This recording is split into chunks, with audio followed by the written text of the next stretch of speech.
You don't really need any introduction. Well, I mean, You're artificial lawyer. you can call me anything you like.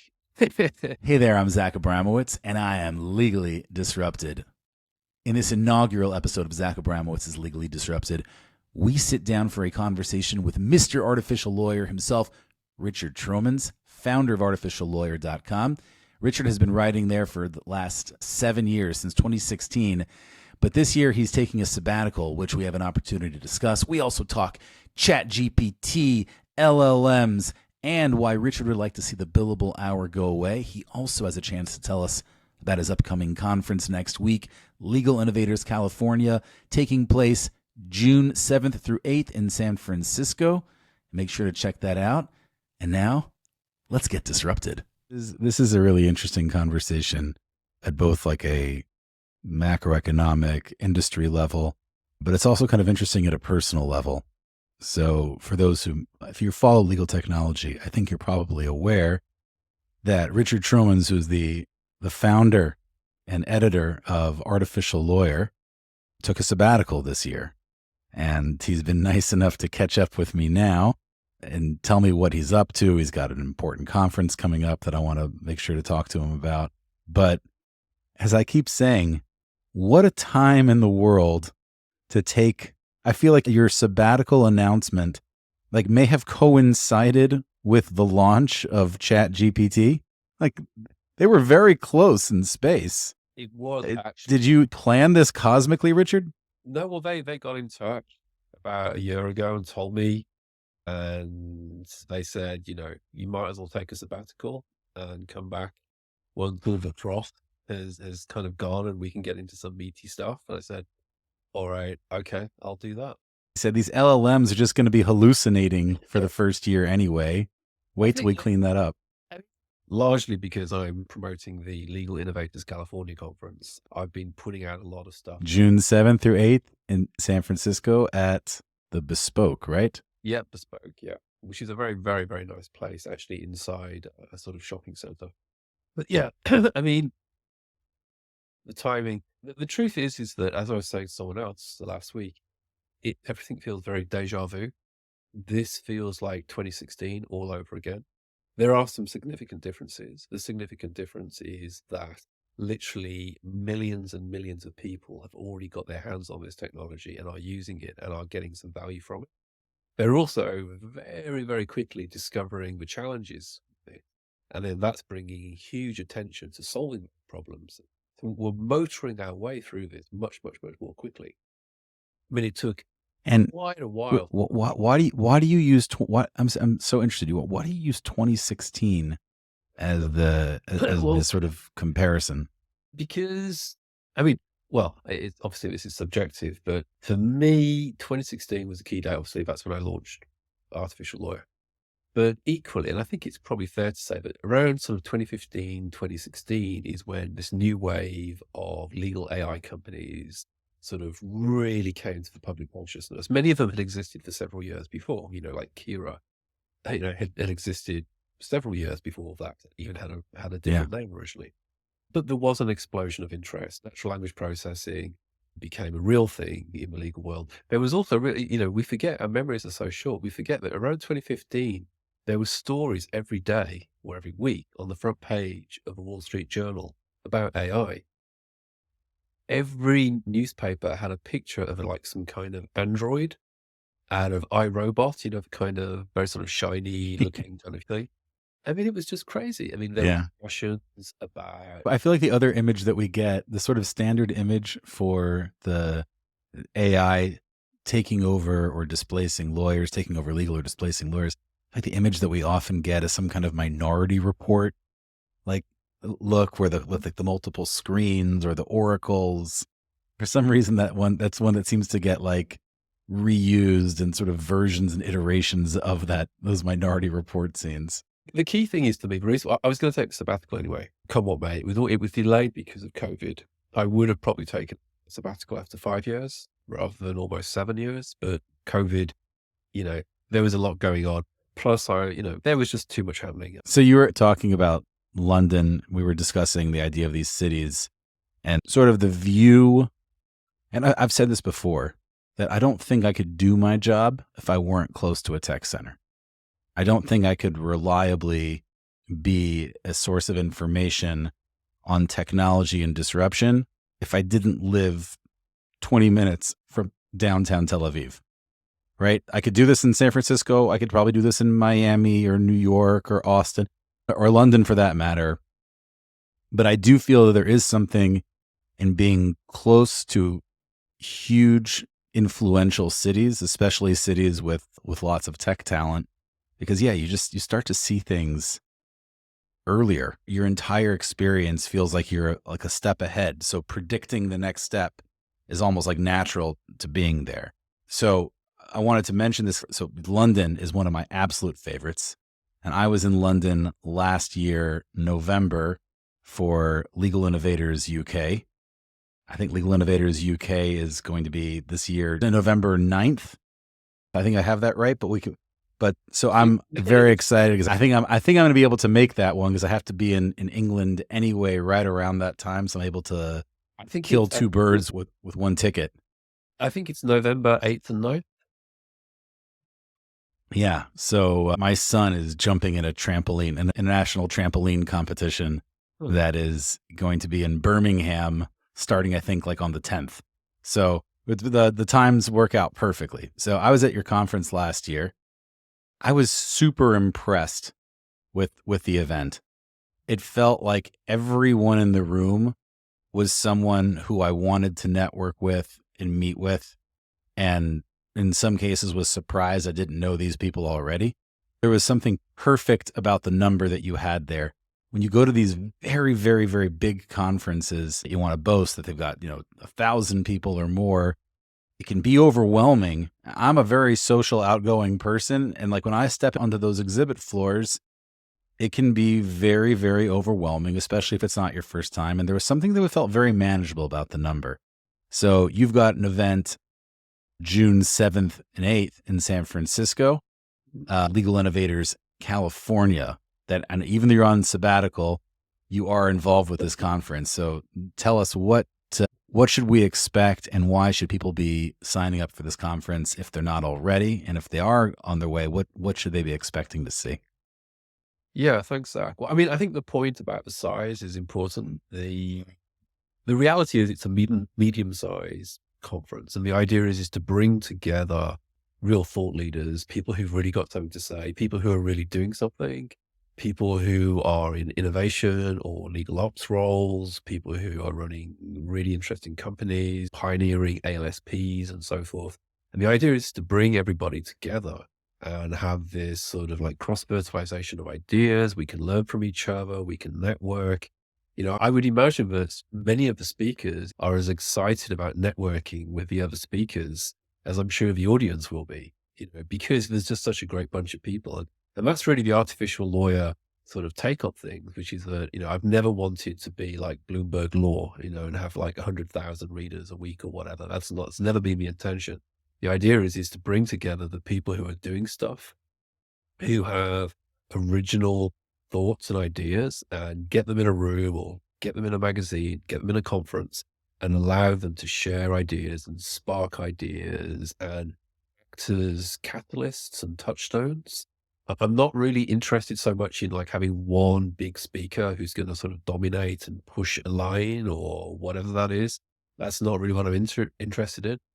I'm interested in three thinkers, people who will come together and discuss. They may disagree, and I think a little bit of disagreement is a good thing. It sparks debates and intelligence. I saw something at one of the panels at Legal Innovators UK that I can't remember seeing somewhere else. I saw someone change their mind in the middle of the panel, and I thought it was such a great sort of symbolic moment of what that entire conference had been like. Again, this was the 2022 version, but you had a panel on contract lifecycle management, which it feels like we've totally stopped hearing about since LLMs came out.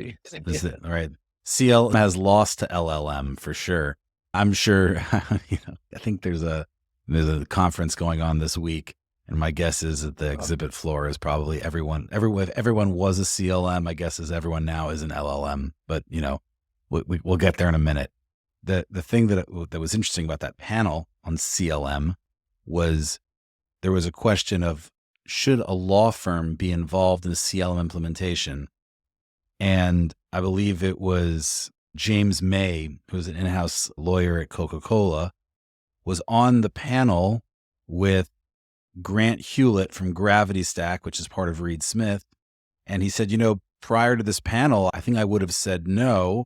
But after hearing the case that Grant had made for why a law firm / captive ALSP is the perfect party to help you with a contract lifecycle implementation, he said, I'm inclined to sort of take back my initial opinion. And I thought that was just a great kind of microcosm for a day where it felt like people were there to exchange ideas and potentially have their minds changed, which is, I think, why you want to go to a conference. You want to go to a conference to either confirm that you're right in what you're doing, or you want to find someone who convinces you, no, I think I maybe had this wrong. And that's what I'm learning at this conference that I wouldn't have gotten if I didn't attend. No, totally. And I think another aspect, I think the independent thought, free thinking, dialogue, cross-fertilization is key. And just to reiterate, so people understand that there's the 2 days, 7th and the 8th, so June 7th, June 8th in San Francisco. And first day is law firms and ALSPs. The second day is in-house and legal ops. And many of the subjects we'll be discussing are similar, but we'll be looking at them through a different lens. Because if you're a provider of services, clearly your perspective will be slightly different to someone who's working in-house. And that's another key aspect. Many conferences, it's all legal ops, or it's all law firms, or it's all about litigation. I've always taken the view that if you bring together really smart people, and I think if you've got a really smart audience, and I'm sure we have, as we always have, there's this like real meeting of minds.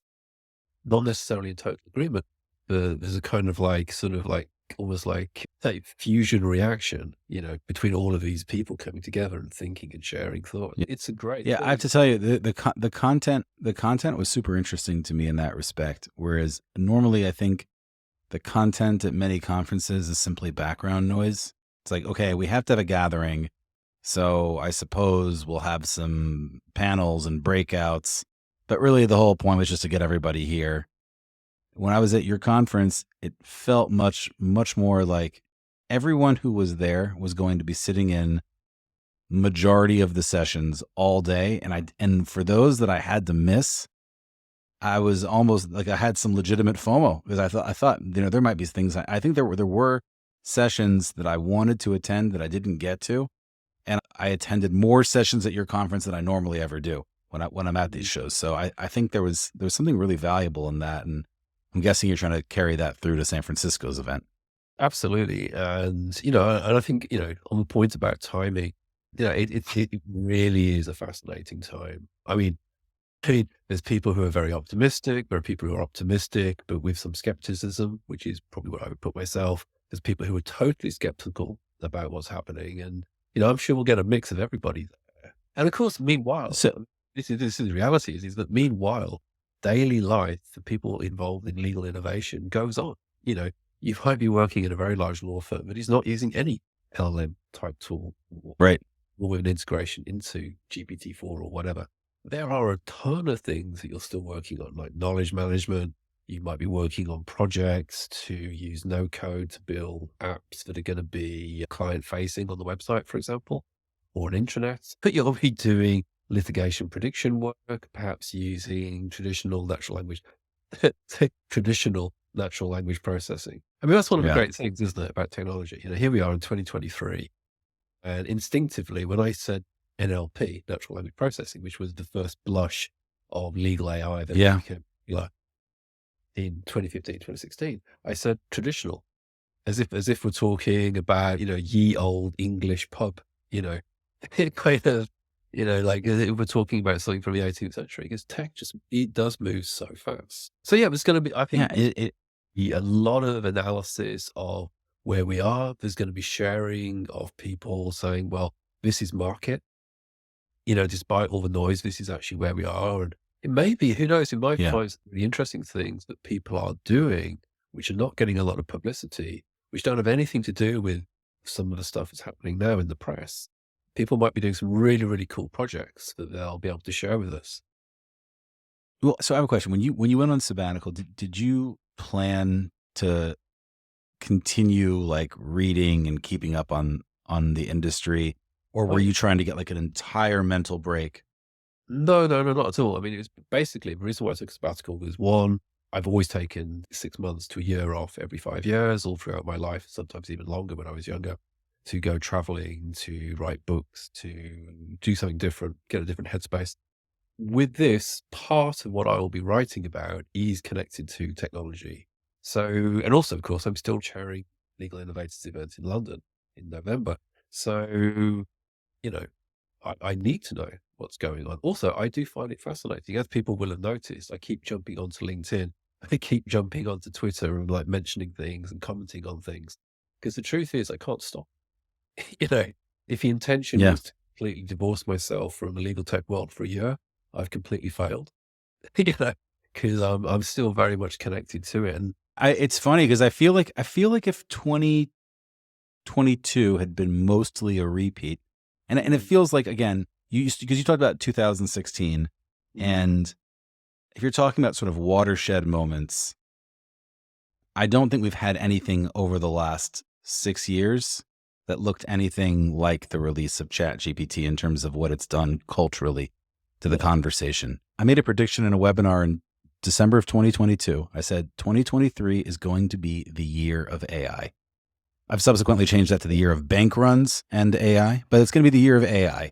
That has really been the case. And the way that AI has dominated the conversations on social media is something like we've never seen before. But you have been a part of this conversation.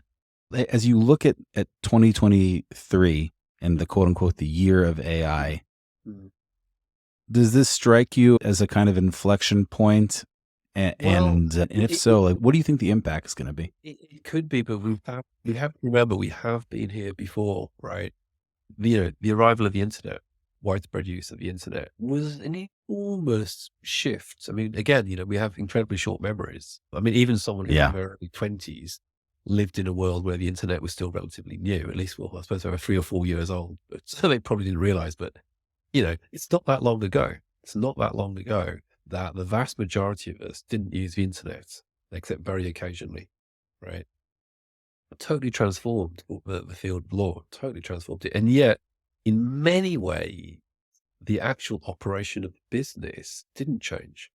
So people had websites, people had intranet, people were sending information, by email and so forth. It totally changed e-discovery. It's, all of these things. Legal tech really changed because of this. But the actual business of law just trundled on. And for me, that's the part that I'm most interested in. I'm interested in the bigger macro picture. To understand what's going to happen in the macro picture, you have to get down to the micro level, the individual tech companies, the individual directors of innovation who are actually making the changes on the ground. But all of this ultimately is feeding back out into a bigger picture. And so when you look at the bigger picture and you say to yourself, well, okay, did the internet change the business of law? If anything, it just made it more productive. Nothing actually really happened. The billable hour carried on. Partners sat at the top of the pyramid. 80% of all the junior lawyers who'd worked like crazy to get into that law firm were eventually thrown out, whether they wanted to or not. Life carried on. In-house legal teams slowly got larger. They generally operate like they did 20 years ago. Legal ops has come in because when you have such a large group of people, you need that operational capability. And that's been a really welcome move. But again, has this radically and absolutely transformed how in-house legal teams work? I think very few people would say that. So what has changed? I do feel that we're building up to some kind of watershed moment to come back to your point. But I don't think we're there yet. And I don't think there's any guarantee that a new version of AI, no matter how powerful it is is necessarily going to do that. I really, really hope it's true. To bolster your point, if I was being, fairly cynical about it, what I would say is the companies that are probably most likely to be disrupted as a result of the LLM revolution are not the law firms, it's the legal tech companies, right? I think that, we're sort of very quick, and you see with the Wall Street Journal and Goldman Sachs's report about 44% of legal tasks being automated. And I've got an entire tweet up on Twitter where I've just been collecting people from the mainstream. So not the Richard Tromans of the world, not the Zach Abramowitzes of the world who are like in this echo chamber. I'm talking about mainstream people who have identified, legal as a massive area for disruption. When they always talk about the lawyers, I think the companies that are probably really in trouble first, they're prone to disruption, are legal technology companies that have built products with one world in mind. And now LLM definitely, OpenAI, ChatGPT, Bard, all of the kind of category everyone talks about generative AI could very much change the world. But to your point, it could be that everything in law will continue sort of business as usual. The thing that will change is, am I using a clunky old e-discovery technology, or do I have an AI assistant who can just basically do my e-discovery for me? Well, exactly. I mean, is this moving from a 56K modem, dial-up? Do you remember with the sounds? To super fast broadband. And yeah, it's a revolution in some ways, but equally in other ways, a lot hasn't. We're all sitting at a desktop working on our computer still, right? No, That's like, there are some things don't change. Yeah, I mean, high-speed broadband allows you to watch a movie on your iPhone, sitting in your house using your local Wi-Fi, which is, we take that for granted, but 20 years ago would have been extraordinary, right? Yeah. Is that the scenario? Is that the macro scenario? So we're going to have this huge revolutionary leap in the power of AI, that our day-to-day lives will actually stay pretty much the same, and our day-to-day legal lives will stay pretty much the same, or not. If you were painting the ideal scenario where these LLMs are like the knight in shining armor that are going to save the day and make things better, right? That's a very broad description. What would you like to see when you think about make things better? I've got a version of this, but I'm curious what yours is. Well, what does better look like? Well, better doesn't start with technology. I think that's the key point. Better starts with just getting down to the brass tacks of what civilization wants. Civilization wants a rules-based system. Therefore, you need lawyers. Society doesn't want lawyers in the sense that it wants to have a nice night out and a beer. They need them. They need them. Society needs a legal system, and therefore they need lawyers. It's in the Bible. Justice shall you seek. But like there is a fundamental level where no one wants lawyers, but people definitely want to live in a rules-based society, and a rules-based society needs lawyers. Exactly. So to continue that point, so you've got your lawyers, right? Okay, this is good. We've got people. Society has evolved lawyers because it needs them. In the same way that any species evolves certain characteristics to adapt better to its environment and go through the cycle of surviving and reproducing and continuing and so forth. So we need lawyers, absolutely. Beyond that, it's just open space. There is no hard and fast rule for how this legal industry should work or could potentially work with different economic systems, different technology feeding in. My view, some agree, some disagree, is that the real stumbling block is the fact that since the 80s, probably going back before, the focus on selling time has become, initially it became a very good way of making a lot of money. I would argue now that it's past its sell-by date, that it's now become an impediment to the improvement of the legal system. I think the focus on the billable hour, profitability of partners came at key moments in the re-energization of the Western economies, It helped the sort of new approach to sort of free market capitalism to grow, particularly in the US and, the UK, Western Europe. I mean, the growth of the commercial law firm, was kind of symbiotic with everything else that was going on in the broader economy. And the focus on the billable hour, PEP, the freedom of movement of associates and partners and so forth. All of this made a lot of sense, but I'd argue that it's had its day.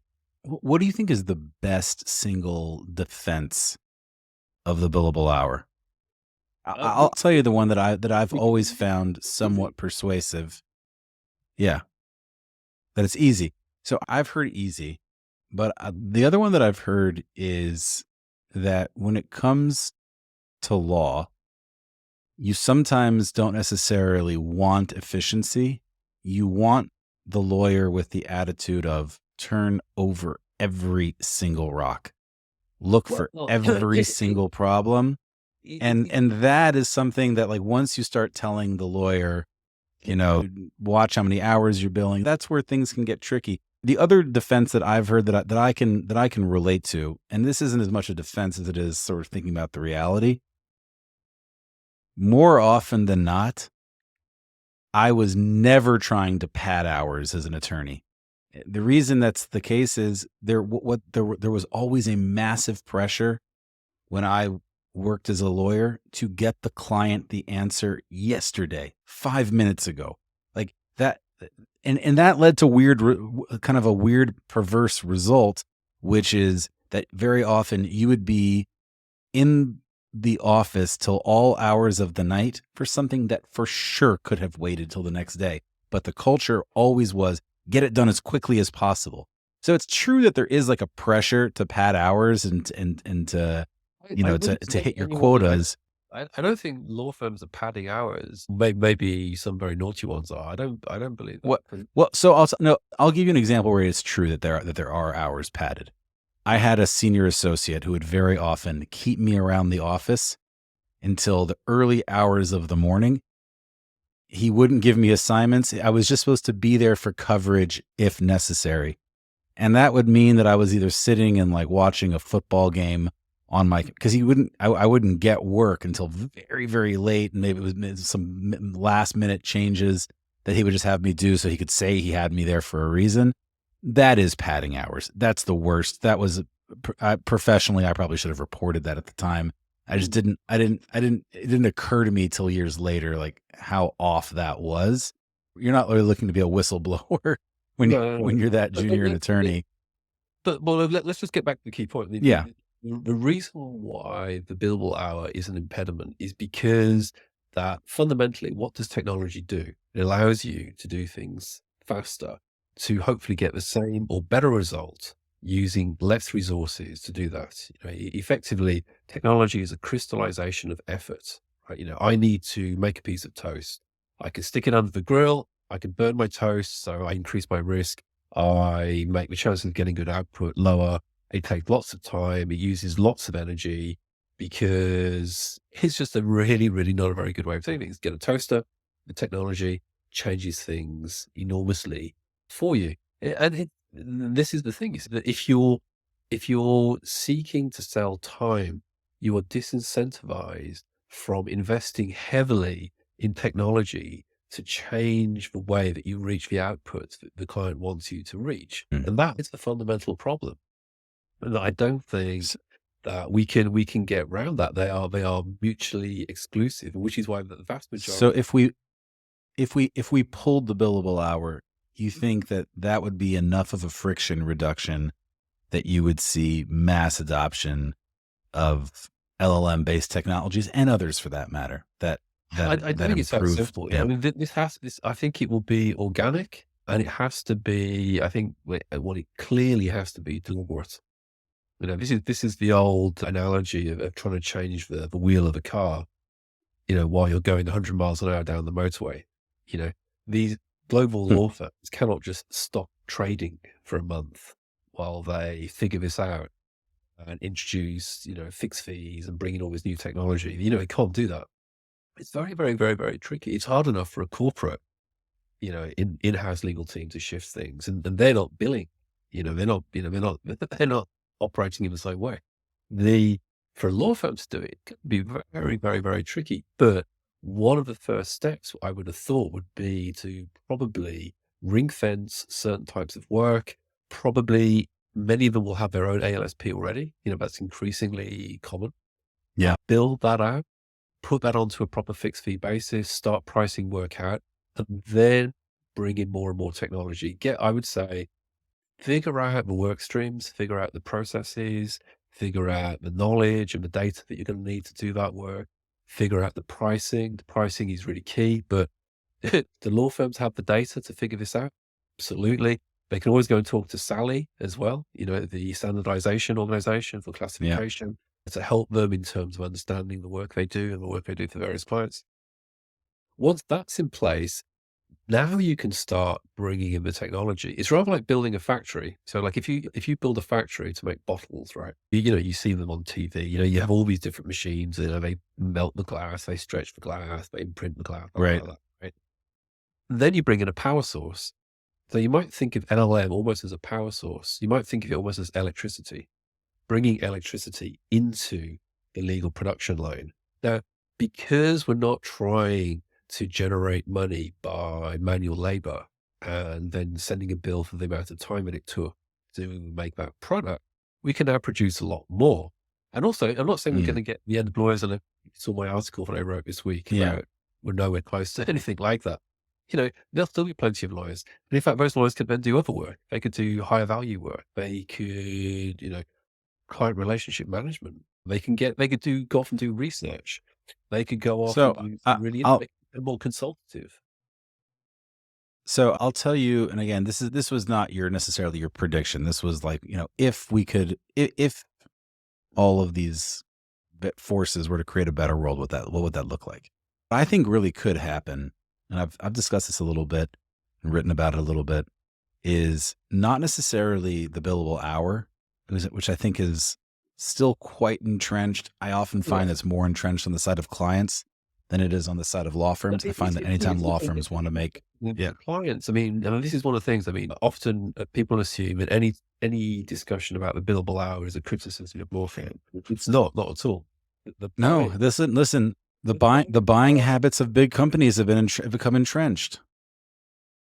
Exactly. This is the way they're used to doing it. And when you suggest to them something that they're not used to, they think about it for a few minutes and they say, let's just do it the old way. Let's face it. That's because a law firm is a business. Right? It's owned by its equity partners. They have a right to run their business any way they like, as long as it's lawful. The partners obviously want to make as much money as possible whilst meeting the needs, of their client base. How they structure that, I'm sure that many partners are open to completely rethinking it. If you could show them, you say, actually, look, if you use more technology and you get the infrastructure right and the pricing right to use a fixed fee structure, you will actually be more wealthy. And the clients will be happy as well, because it'll be simple. And we'll start a new sort of cultural era in the legal market, and the wastage will go down. But that doesn't. So firms make less money. As I said in the article this week, I actually quite seriously believe that if law firms embraced fixed fees and more automation, they would seriously make more money, not less. So the prediction that I would make is, I think firms that use a leverage model are going to really be in trouble. And that's all of the big firms. That's all firms. But I think that, meaning there are certain practice groups that are more dependent on it than others. But basically, the most lucrative work is always at the moment, is work that a partner sells, but that more junior attorneys actually deliver the work, right? That's where firms make their money. The partners actually, if you just do the math, they lose the firm money. It's the associates that they're able to staff up. So big M&As, big bankruptcy and insolvency, massive litigations, anything where you need the army of attorneys. And I think that model. Why do you think many, over the last 30 years, large commercial law firms in the US and UK have steadily dropped work again and again and again? And it's not always because they can't charge a high rate. So, for example, divorce, right? You can probably, there's a whole bunch of wealthy people out there that you could probably charge fairly high hourly rates to. But the problem is you don't need an army of junior associates to do all the work. Exactly. You need 2 or 3 very skilled operators to do it.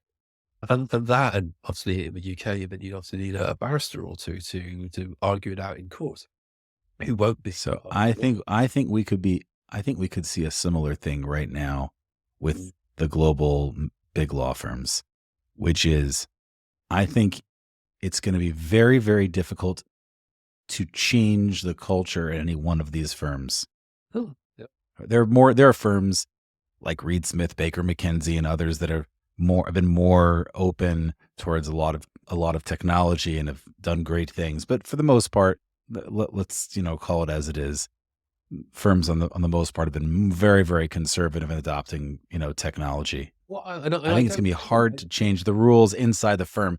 But what I do think we could see is we could see a lot more lawyers who realize, you know what?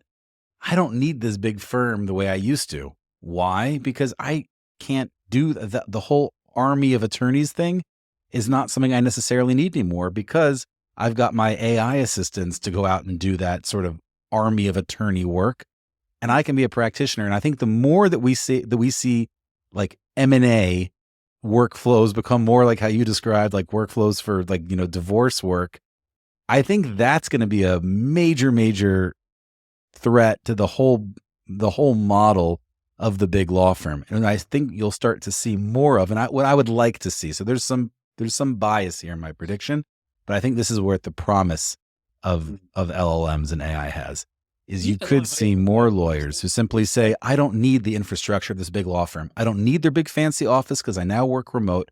I don't need the army of attorneys because I've got AI. I don't necessarily even need their precedent, because now with like very basic tools, I can get perfectly constructed precedents that I can start from. I can use AI for that. So like there's so much where I think you once would have needed the big law firm, and now that infrastructure is not necessarily as important. So I think you could start to see a lot of entrepreneurial attorneys either leaving firms or right out of law school starting their own practice, because why not? Well, that's an interesting thought. And it goes back, we were talking earlier about my experiences of how the internet changed the media world, and how suddenly anybody could start a magazine, anybody could start a blog. The problem, or the challenge, and also the opportunity, and also I just generally frame all of this as an opportunity rather than a threat. These are opportunities for large firms to do better, to make more money, to become bigger firms in many ways. It's also an opportunity, as you were mentioning, for new firms to launch. I think the challenge is, as always, is going to be the client buy-in and the brands. It's hard. I mean, if you go onto Twitter, you will see hundreds of new sites, whether they're websites or however they're constructed, offering help and information or news or features or commentary on AI, right? Hundreds of them. How many of those are actually going to become a real business? How many of those are going to build a following, a real following? So they become, the next BuzzFeed or Vice, which of course both Vice and BuzzFeed have had Are now in huge trouble. their own Yeah. cyclical changes, of course. Yeah. And so, the change keeps changing. There are a lot, particularly in the UK, I've seen a whole bunch of people from Big Law or UK Big Law, Magic Circle, etc., break away and build boutiques. It is tough though, because let's say you and me, we start a law firm together, right? Okay. One person in Israel, one person in the UK, and we're not particularly well known as lawyers. We've got a good Twitter presence, let's say. And I'm not a lawyer. People should know that. Most people do know that. But, let's say theoretically I was. Are large companies going to come to us? Even if we explain to them, look, we've got all this technology, we can do all this work really fast. We don't need to have this huge army and infrastructure behind us. We can do it for you. There'll be reticence. Because people will be like, well, hold on a minute. This is just like 2 people and their brand is like 2 months old. And I'm going to give them like a $20 million piece of work, or even a very, very small piece of work, but piece of work that if it goes wrong, damages my billion-dollar brand. Yeah. I think that is so. The interesting thing there, of course, is that what it does is it makes the area of brand development really critical for these new firms that may potentially emerge. Yeah. Interesting. Interesting. I want to make sure again to give you a chance to talk about Legal Innovators California. But first of all, where can people go other than Googling Legal Innovators California, which is the easiest? They can where can they go to learn more and to sign up? And are there still can they still sign up right now today? Yeah, absolutely. So it starts in 3 weeks. It starts on June 7th, runs to June 8th in central San Francisco. If you would like to get a ticket, you can go to, and it is exactly as you would expect. It is Legal Innovators California. www.legalinnovatorscalifornia.com. You can have a look at the sponsors who are going to be there. We've got some amazing companies and LSPs. You can see all the speakers. I mean, tremendous speakers from in-house, legal ops, GCs, specialists in AI, specialists in legal innovation. I mean, it's a tremendous group of people. It really is extraordinary. And according to Bing's AI, the conference was founded by Artificial Lawyer, the industry's premier legal tech publication, and is organized by Cosmonauts, a recognized leading conference firm. We all love Timo, but I wanted to make sure giving you that credit.